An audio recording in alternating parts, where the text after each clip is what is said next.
This podcast is a production of Unfiltered Studios. If you would like to know more about joining Unfiltered Studios, please visit our website at unfpod.com for more information. I know with John Woo, one of my favorite experiences is the movie Hard Target. I am 38 years old. I had not watched Hard Target until 2 or 3 years ago. And my friend and former coworker, Ty Rushing, and I, who have Action Movie Saturday as kind of a thing we do once a week, neither of us had seen Hard Target. We watched it for Action Movie Saturday. Didn't really know what to expect. I mean, obviously, John Woo, some of his stuff's fun. He's kind of up and down with stuff. I did not expect it to be that entertaining. I think I knew about about Van Damme punching the snake. I had seen that GIF. I knew nothing else about it. And I loved almost every second of the movie. And I can't tell you how much I enjoyed the last hour, where I kept thinking like, oh man, that was crazy right there. That's clearly the high point. And it's like, nope, just wait another 5 minutes. It's going to get crazier and crazier. You want to see Wilford Brimley try to pull off a Cajun accent? It's going to get way, way crazier. It's so much fun. And if anyone hasn't seen it, I would definitely recommend watching Hard Target.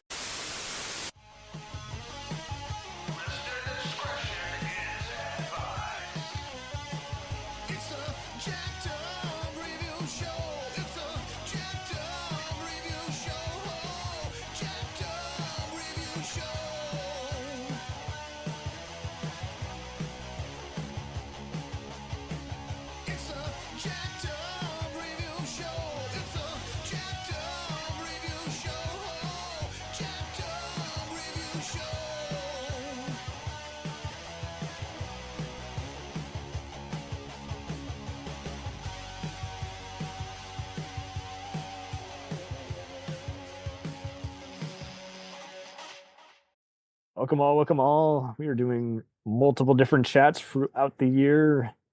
And with me, I brought in so many action connoisseurs on the different social media platforms. We've been talking for about a few years back and forth. And I was like, okay, let's pull the trigger while the holidays are up.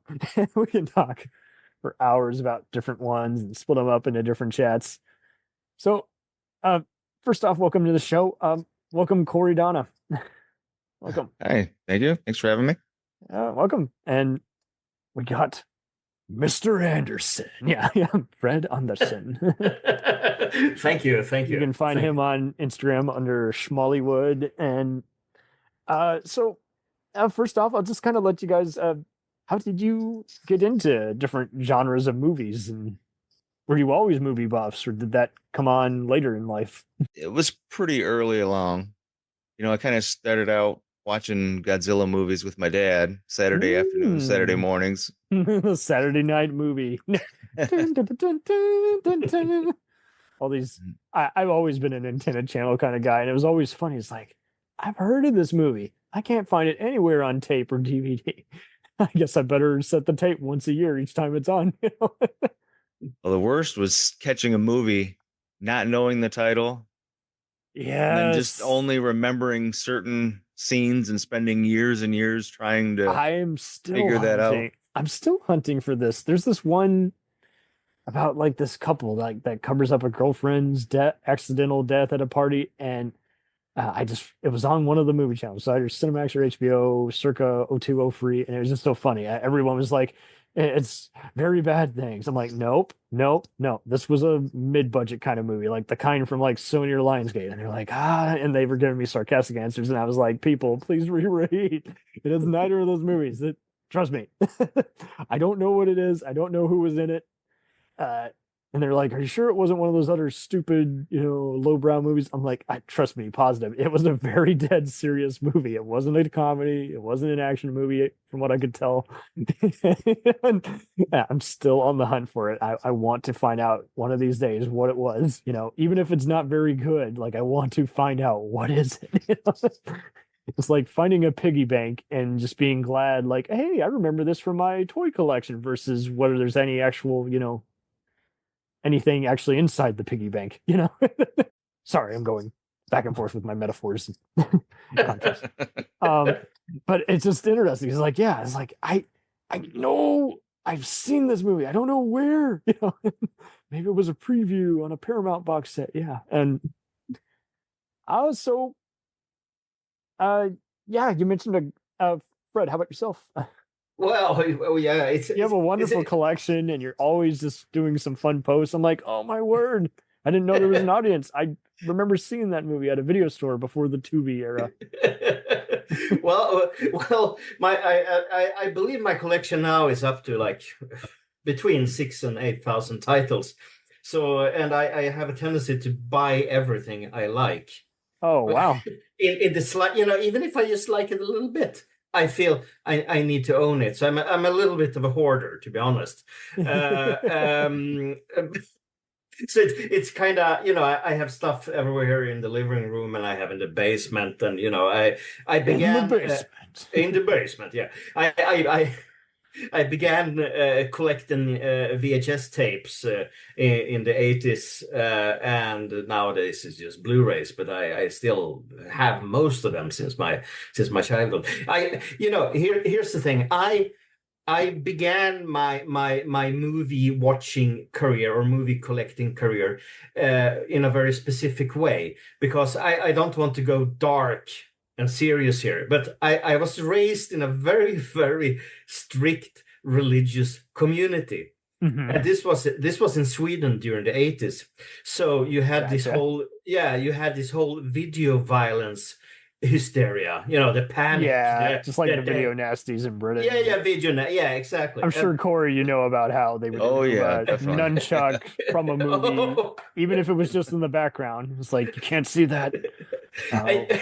And what is forbidden is more interesting. So, little Freddie just felt, I have to watch these movies, horror, action, whatever. So every weekend when I visited my father, they were divorced and he was outside this religious community, he rented all these quite crappy, cheap action movies and thrillers.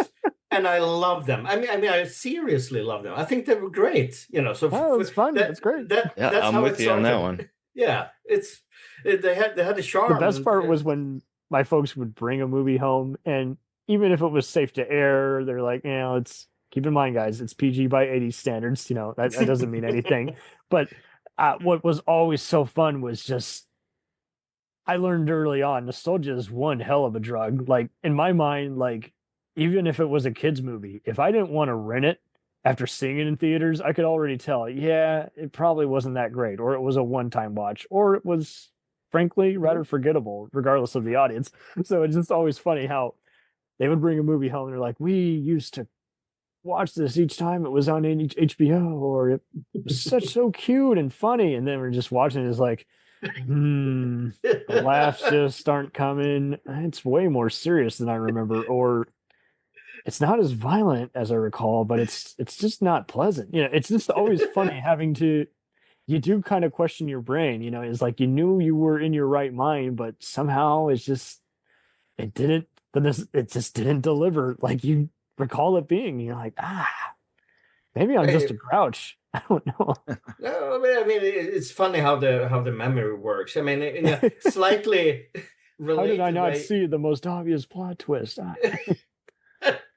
Well, I remember, if I could go back to the video nasties thing here, that in school they had meetings with all the parents where they were warning about the movies that us kids obviously were watching. And I remember my mom coming home from a meeting about Texas Chainsaw Massacre, and she described these horrendous things happening in that movie. People got, lots of people on hooks, cut in pieces in front of the camera, and all this graphic stuff it's not in the movie. And here we're talking, she saw these things like a couple of hours ago and came home and told me about it. Stuff that's, because the human experience watching a movie like this is so powerful. So I mean that's a good point too. If you have a big enough imagination, is like, I've had to do this with some of the Dick Wolf shows. It's like I'll watch them with other family members, but sometimes it gets no one ever complains about the violence because they know the intent and everything. It's not like the 90s where almost everyone had an angry parent calling in, even though it was technically, past kids' bedtime. And it's just funny how it's like with some of these, like I will sometimes get that. Like my mother's like, "Oh, how did she survive that knife hit?" I'm like, the angry gunman just held it up to the hero's neck. No impact. I'm like, but that's just how realistic it looked. It's just, and whatever easily disturb someone. And I'm sure you've had it too, Corey, when you've had to go through Van Damme movies. You're just like, okay, guys, this is over the top, but this is a campy one versus this is a more serious one. You're getting distracted by what actor is in it and implying that all their movies are that way. And I'm sure you've had to tell them, oh, Van Damme is very unrecognizable. And what's the 96 one he did with Ringo Lamb? Maximum Risk. And then having to tell probably him, one of his best films. right? It's a great one. He is unrecognizable the whole movie. Yeah. He looks like he is doing his best, like noirish, like Bogart, on the run, fugitive kind of. And even though it was another twins movie, yeah, that one still worked the twin better was than downplayed. Yeah. His Cajun stuff, because the more he leans into it in Hard Target, like adds to the appeal versus he just did it because he added a complicated backstory and you just had to take it with a grain of salt. It is all that is also why I've had to explain to everybody. It's like, just like I like all the different like Scream Queens, when you watch your action stars, it's like, I like how much like the filmmakers, they have their own signature style. Van Damme Return North is going to kick someone in slow motion in the face. Dolph is going to mask his accent and play an unusual cop or security expert or military sniper on a mission. Arnold, he's not going to hide his accent, but his charisma is going to be insane, and the one-liner is always going to be "ow, ouch." Stallone is going to be so over the top, but believe every ridiculous thing he is saying. And Bruce is going to be the everyman who always has the "what the hell is going on" look. It's just funny having to explain to everybody all these different factors, just like how Spielberg has an unusual creature shot or Scorsese has moody narration. It's everyone finds their own signature that the fans want even more of, and then having to tell the fans it's okay for them to do something different once in a while. It doesn't have to be the same copy and paste. I think that Van Damme had a pretty good run in the 90s. I mean, compared to a lot of them, sure. I mean, I mean, Maximum Risk. I'm not sure how those movies are seen here, but I mean, I love Knockoff. But don't you love how and now Double Team? We can talk about anything now? It used to be certain stuff was taboo or off grabs or politicized. It's like, yeah, but you see the era, you say the person we're talking about, let's talk about him, even if so and so is not a fan. Like, and I look at it kind of like how people look at Hasbro stuff or even a Fast and Furious type epic. Like, certain stuff was just so bigger to where it's literally critic proof. Like, you'd even see critics taking their reviews back where they're like, well, I actually did like I actually did buy his workout tape. I actually do like the guy. I just didn't like that movie. It is interesting just seeing how people would just evolve. And Van Damme was kind of that weird niche. Like, and I would see it with even friends I would hang out with, like after school. Like, if they were there, there's the Lego kids, there's the Star Wars kids, there's the Power Rangers and anime kids, and then there's the Van Damme kids. Sure, Van Damme had a pretty interesting career, especially after his big theatrical releases kind of tapered off and he started doing some of the direct-to-video stuff. And it was that first set of direct-to-video stuff was pretty dang good. Absolutely. That's where I was with even Tom Berenger and Wesley Snipes. And like that, movies are good. Like they actually went. Some of them went theatrical overseas, and it sucks even having to tell people too. I mean, even when especially when I think people are now more open-minded because now streaming is kind of the new direct-to-video. Like, it's too good for a theater, want an instant cashback. But yeah, then having to tell people is like, hey, it seemed like other than those early 2000s movies where all the Seagulls, all the Van Dammes, got direct-to-video stuff. Like, you had your Full Moon Entertainment stuff, and then you had other blockbuster superstars like Cynthia Rothrock and Don the Dragon Wilson. But like, if you didn't go to a video store, then you only knew about them because they were on like Sci-Fi Channel or TNT, you know, at midnight. And it is interesting how, yeah, he compared to most guys, like his ego was out of control, but like he did everything in a short window. Like video game movie, check. You know, dancing movie, check. You know, just revenge movie, check. And then much like Arnold and all the other guys, is like, I'm gonna have a twin movie, but I'm gonna do my own twist on it. And then it is compared to a lot of guys, like I will give him credit. It lasted the whole 90s. You know, like, and Well, I mean, I just want to say that I also think that Jean-Claude Van Damme is a genuinely good actor. no, that's fine too. Like if you get him to really get into it, he's not going to overthink it and really give it his go. And I do legit wonder what it would have been like had he stuck it out a little longer and said, you know, I really do want to play the Predator, you know, like. But a lot of people were going ego. I'm like, well, in all fairness, it was kind of a crapshoot. Like no one knew what they had. They just knew they had a award-winning cinematographer and a, you know, trustworthy director who was on time and on budget, and you know, all kinds of tough guy and wrestlers, you know, set to help out. Is like, yeah, that no one. It was kind of the apocalypse now for action movie stars, and Van Damme just happened to be. Yeah, it's not what I signed up for. So maybe good on him that he decided, you know, if I have to be labeled a jerk just to go off and find something where I'm actually on screen and you can see my face, so be it. You know, I'll have the last laugh, you know. And I do think I think he's a legit nice guy. Like yes, he sometimes will say, I wish I hadn't done that parody of myself, like in that one foreign film or in that one Friends episode. And I'm like, well, you know, he kind of has earned the right to kind of brag, you know, like. Yeah. Have you seen his reality show?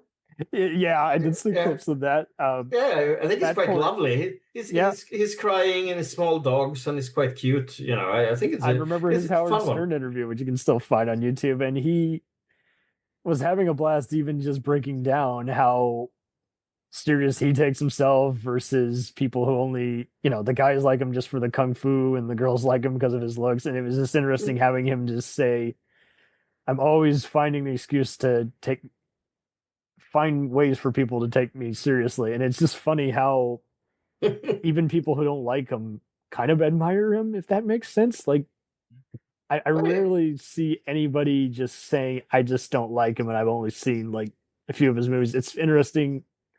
I would even have other family members be like, hey, I like him, I just don't always like his movies. It's interesting how, I mean, I look at even just kind of earlier, like 50s and 60s, like sword and sorcery type movies where they had kind of the same deal. They had people who didn't speak great English, but had the physique and just looked like the poster boy of a, you know, epic movie. And he was kind of in that, marketed that way. And he had to find ways to kind of tell people, I want to still do something serious, but all I'm getting offered right now is, you know, 5 dozen ways for me to kick you in the face.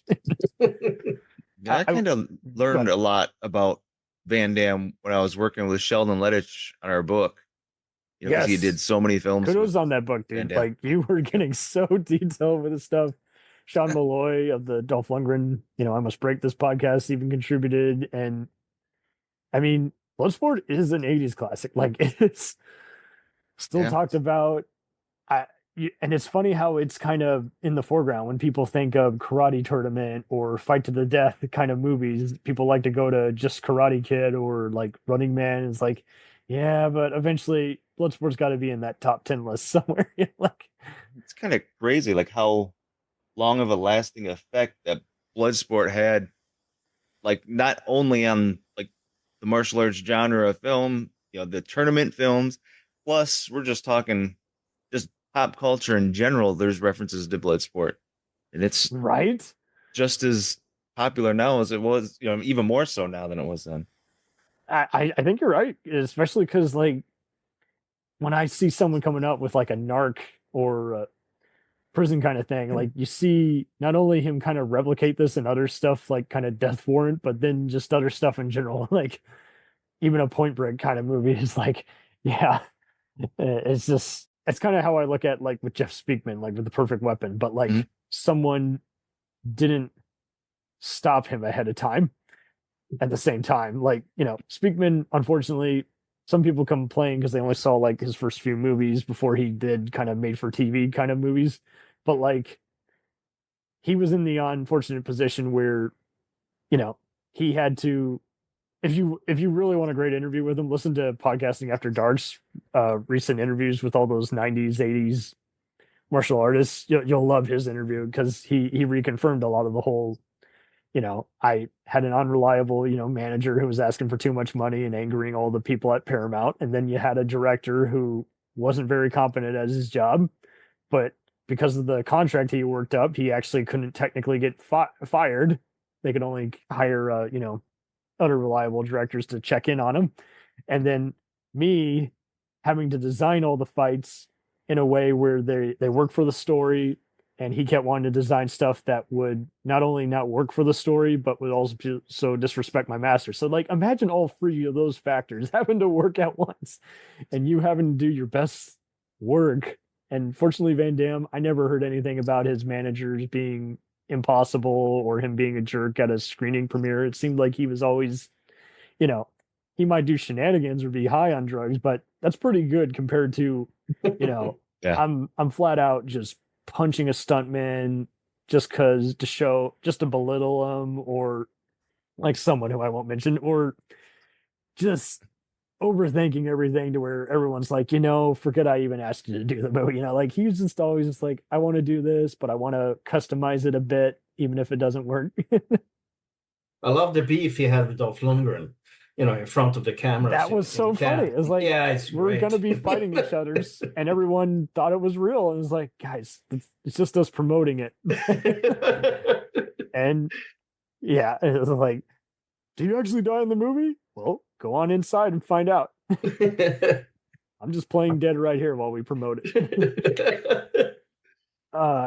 Dolph had a good camaraderie. I do wish they would do more movies together, and yeah, man, I don't have any beef with this guy. I don't.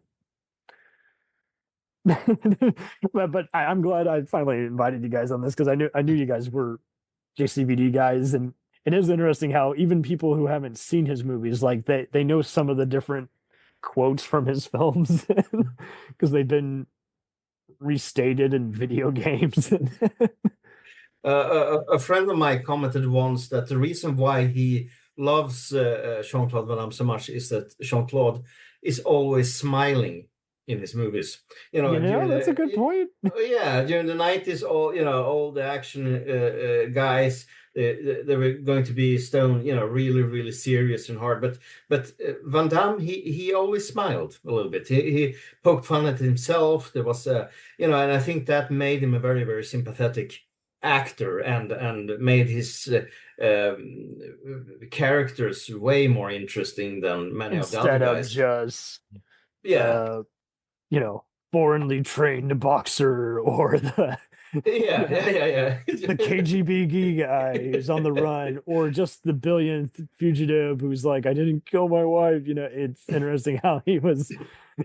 You rarely even see the whole ex-Spetsnaz, soldier. He's always just like, I'm framed. I didn't do it. But then when he does the cop rolls, like, to his credit, it's always just a very unusual. Is like, I've been doing this so long, and he, even if you want to say, I don't think this is really in the script, like, he's, in a weird way, it makes sense if you're Van Damme. Like, that's all I'll say. Like, oh man, but yeah, no, it's all. Yeah, I do kind of miss that. Because if there's anything I'll say about certain stars of the day, I don't get as much of a signature. Mm-hmm. I see either people joking about the kinds of roles, but very rarely like a one-liner I can repeat, or this is their kind of persona that makes its way into all their movies, and But yeah, no, that's why I figured I'd ask you guys about it, because I know you're JCVD guys, and it is interesting too how, I mean, even before he was doing the nonfiction version of himself, I find it also fun in that he has had to change his look up so many times. He's had to I mean, he's gotten his kids involved in his movies, and then Yeah. when I see that he's trying to direct something, he's like, "Oh yeah, he believes in it." Like, and I applaud him for it. Like, I don't have any hostility. I don't understand. Even if you were jealous of someone, like, why would you want to start with him? Like, he's I mean, struggled for so many things. He's done so many blood, sweat, and tears. I guess you guys have seen JCVD, the drama Right. he made, Yeah. which I think, I mean, his performance is marvelous, without a doubt, Oh. and it begins with a Even great Roger action Ebert scene. put aside his dislike of him to say this is a great movie. Yeah, I mean, that monologue scene, for example, the whole movie I think is great, but the monologue scene, which I heard was improvised by him, in one take, is I get emotional just by thinking of it at the moment, because I think it's such, in many ways it's like the essence of the non-action Van Damme, the wounded Belgian bird, basically. The muscles from Brussels, yeah. Yeah. But and it annoys me very, very much that this movie was kind of, I mean, I've seen some DVD and Blu-ray covers, but where you have these big explosions and him showing off the muscles and stuff in the They're front. getting too And distracted by the movie. people within will the be movie. so disappointed, when they watch the movie. But it's a great one. I mean, and then we have Day of Reckoning and Regeneration, the Universal Soldier movies, which are masterpieces. Amazing. Absolutely. Movies. Yeah. I mean, stunning action. I mean, I remember, I went into Regeneration a bit skeptical. It's the umpteenth Universal Soldier sequel. I vary on them, but if there's anything they did right, it's that they chose a different concept for each one. Yeah, instead of just let's have him fight the next undead guy played by a muscle man or a wrestler, and it's like no, let's have some other cloning, let's explore finally and it's so funny how if there's not a direct video or theatrical sequel that they did to like a Spielberg movie or a remake, it was almost always something for Roland Emmerich related or Van Damme related. And lo and behold, they happened to do one that they both worked on, and it was Unisol. And yeah, it's interesting how just the whole, like, the fact that you got all these different characters and you can say all his different names, I will applaud that, and the fact that he got to work so well with all the different Hong Kong filmmakers too, Yeah. I applaud it. See, going back to JCVD for a minute, during that monologue scene, that scene, I started to look at Van Damme in a completely different way, and not by what he was saying, but I was his face. There was something about his face that, as he had aged, the camera it became loves more defined. It had, it looked like somebody who was weathered, somebody who had been through a lot. And it just, when I watch him, even today, when I watch him in a movie, I don't look at him as that Van Damme from the 90s. Right? He's a completely different performer now. Yeah. Where do you even begin? Like, it's so much different stuff. And I mean, I think I began seeing him differently. Now I can't remember the title. It's a Canadian French movie where it's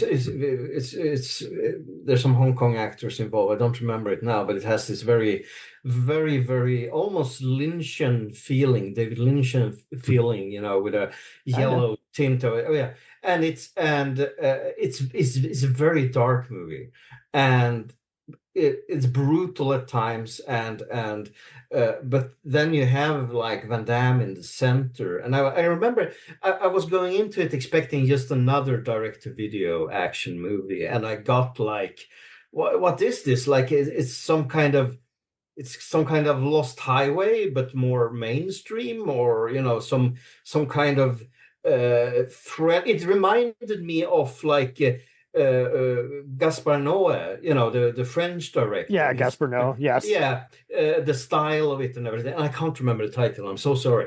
Who else is in it?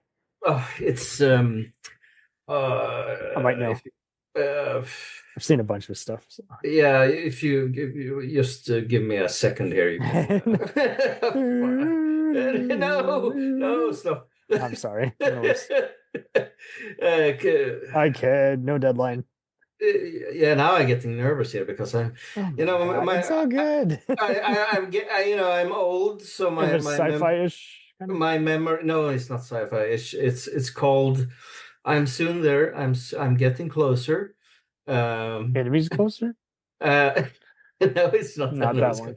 It's called Wake of Death. Wake of Death. Okay, yeah. So that like Corey's earlier point, it was one of those is like it like goes to like theaters in like Hong Kong, Japan, and like we get it here in the States on DVD. Apparently there's like an uncut version that's a little more brutal, but that one was like, see, there's a reason this attracted even the Hong Kong actors like Simon Yam as the rival gangster. And it's like, see, this is kind of it's more than just gangsters fighting each other. This is all kinds of like where it was a smart movie. I mean, there was that, and then there was Until Death. And so I liked how, Ms. Lexicol has kill in his title. He has death in his title, but like Until Death was just more of a unusual revenge thriller. And this one it's a revenge, but like it tells it out of on frequent orders. So it's even more consuming for the Man on Fire, even Memento kind of crowd. It's like, oh, okay.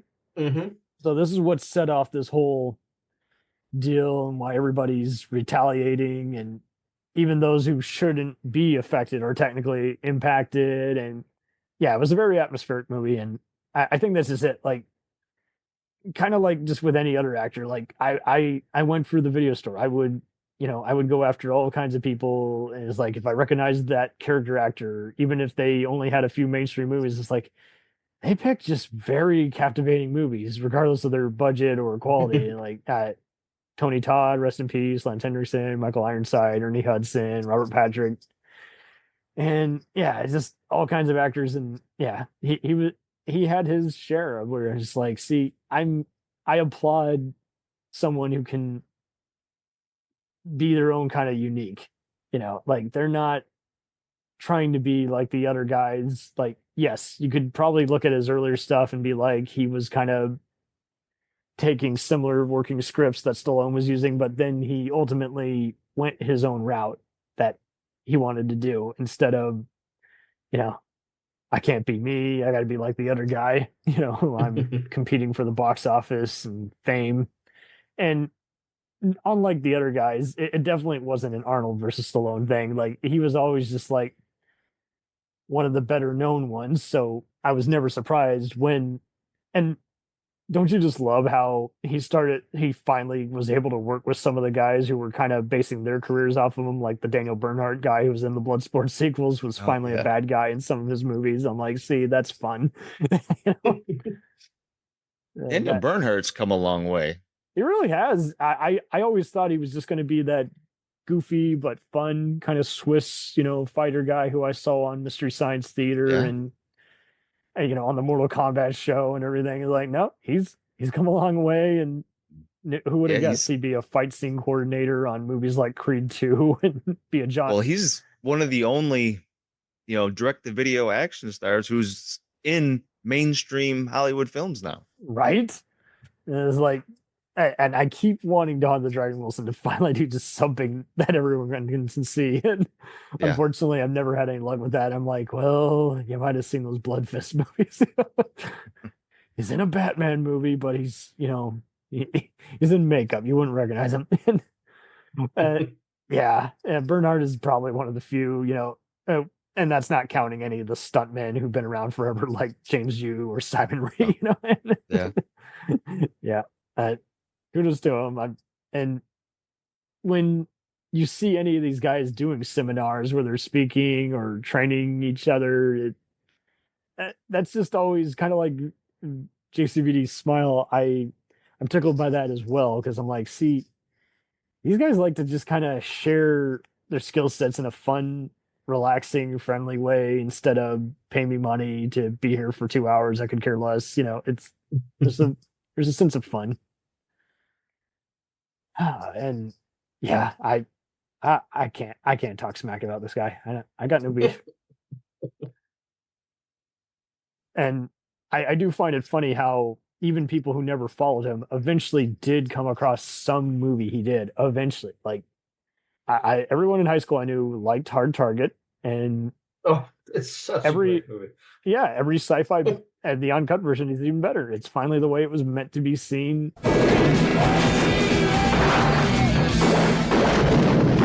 Now here you are back to fighting again. I thought you wanted to change. I'm going to change back and forth. You see, I go from the... I change back and forth. I can go from drama to action and action to comedy and to go back and forth. Why not? Every sci-fi fan I know, even those who don't like time travel, have seen Time Cop. And just about everybody saw Bloodsport because it was an HBO favorite. And again, you know, like even if you didn't like fighting movies, because it had that kind of undercover cop angle, you know, and a catchy soundtrack, you know, it made its fans. I mean, on Reservation Dogs, you'll love this. In season 2, there's this deputy on the show, on this Navajo themed show, and one of them was like, just likes to keep going, Kumote,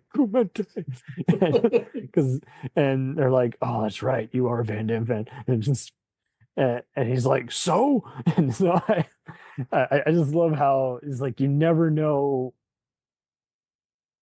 I think JCVD fandom is interesting because like it's always the person I don't expect, because he's just he is rather diverse, despite most of his movies being martial arts. Like he does have an unusual concept in a lot of them. I had a love-hate relationship with Van Damme for a very long time. It took me a while. But... The way you said that almost sounded like a Arnold pause. You and one of us is in deep trouble. But I eventually came around, and it was easy to get caught up in, well, this famous critic doesn't like him. I'm like, yeah, well, but I didn't like how he came off in interviews back then. Oh, yeah, I know that he was late night appearances. He was cocky. He was he's a hothead. Big time. All right. No, I just didn't like the way he came off, and that kind of turned me off to his movies for a little while. I mean, I went back and reevaluated the entire situation right from the beginning. The whole 2000s, like I could not go to bed without one of his films being on like TBS or USA Network. It's like it was everywhere. It's just like I kid you not. Like, well, I would come home and Replicant is on. It's a good movie, but it just kind of came on the heels of 6th Day and another retread of his twin brother movies, and another. It was his Total Recall, so to speak. And then, yeah, I'd get done with homework on another day, and The Legionnaire is on. He's training for battling in the Netherlands, and yeah, and if many of my other comrades on this show, you know, can talk about the first time they discovered cult movies of his, like Kickboxer, or how he was the best Expendables villain. You know, he is instilled somewhere, and it's even funnier how while he was in a video game movie, there's many gamers or anime creators who have based their characters off his look, off his signature persona. It's I was kind of like a movie snob, quite snobby when it came to cinema in the 90s. I really Aren't we all? prefer. It was the culture back then to be like. Yeah, that guy, he doesn't know what he's doing with his camera. And it's like, and by the way, I can't do any better. So yeah, absolutely. I mean, so I mean, I wasn't that much into Van Damme in the 90s, but it came later, and many other, now I'm 47 now, and nowadays, I'm kind of revisiting all these 90s movies that I was ignoring at the time because I felt that they were too, they weren't good enough for me. Yeah. And now I'm like, wow, it's a Kevin Costner movie I haven't seen before, or a Richard Gere movie. And I watch it because I refused to watch it at the time. And I watch it now and I think, oh, wow, this is great. This is great stuff. I remember there was this one movie with Don Johnson. I think it's Don Johnson called The Hot Spot. The noirish, yeah. And I remember I saw it in the video store and I said, "Oh, that looks like shit. I'm not going to watch that now." And I watched it like last year for the first time, and I was like, "Wow, this is a masterpiece." I mean, so I love exploring all these movies that I ignored, and I'm kind of grateful that I still have a lot of movies to revisit. Until this day, to explore again, because I'm a completely different person than I was in the 90s. So now I can go into. At least you can admit you evolved. I see so many who it's like, they're the same jerk I knew in high school. Yeah, but no, I love movies. So I had to do that with actors, and like it was funny how I would see it in person. I kid you not, my freshman year of even sophomore year of college, I encountered so many people from my old high school who I thought were always going to be the class clown, and here they are learning about how to be a scientist, how to be a lawyer. I'm like, what the hell? And so I think it took us a while as a society to realize, hey, just because I'm a celebrity doesn't mean they can't evolve. Some of them do change. The right ones do. Yeah. It's just interesting how having to remind people is like, hey, no, you might want to actually do some research on this person instead of just, well, my favorite DJ dissed them, or I saw a dumb interview they were in. Yeah, I applaud JCVD. So we'll return after these messages. Hey, it's Brent Pope, the host of Breakfast with Brent Pope. You've seen me on some of your favorite TV shows saying things like, "Give it up, Jimmy. You got to sink this putt to win." On Breakfast with Brent Pope, I sit down with guests from the entertainment world, and we do it all over breakfast. Or should I say Brentfast? Every week on Brentfast, you get inside Hollywood info and tips, great breakfast recs and foodie debates. Most of all, you get the most delightful 30 minutes of your week. So dig in. It's Brentfast time. Listen at Brentfast.com, Apple Podcasts, or wherever fine podcasts are found. Do you ever find yourself thinking about who would win in a fight between Goku and Superman? Hi, I'm James Gavsey, and on the Who Would Win show, me and my co-host Ray ignore anything important happening in the outside world and debate fictional battles between characters from comics, movies, and video games. We got a new show every week, and almost always am I the winner. Yeah, not true, Ray. In the past, we've discussed such matches as Captain America versus Darth Vader, Solid Snake versus the Iron Giant, classic matchups like RoboCop versus Terminator, and even the Muppets versus Sesame Street. That one was crazy. So if you're a fan of geek culture and love a spirited debate, check out the Who Would Win show wherever you get your podcasts, or check us out at whowouldwinshow.com.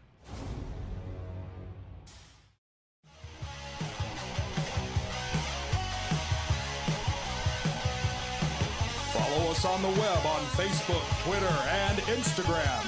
The podcast is available on Podbean, Spotify, iHeartRadio, Anchor, Apple, and anywhere else podcasts are available. Feel free to review our show and leave comments on any of those sites. Thanks a million for listening. It's a jacked up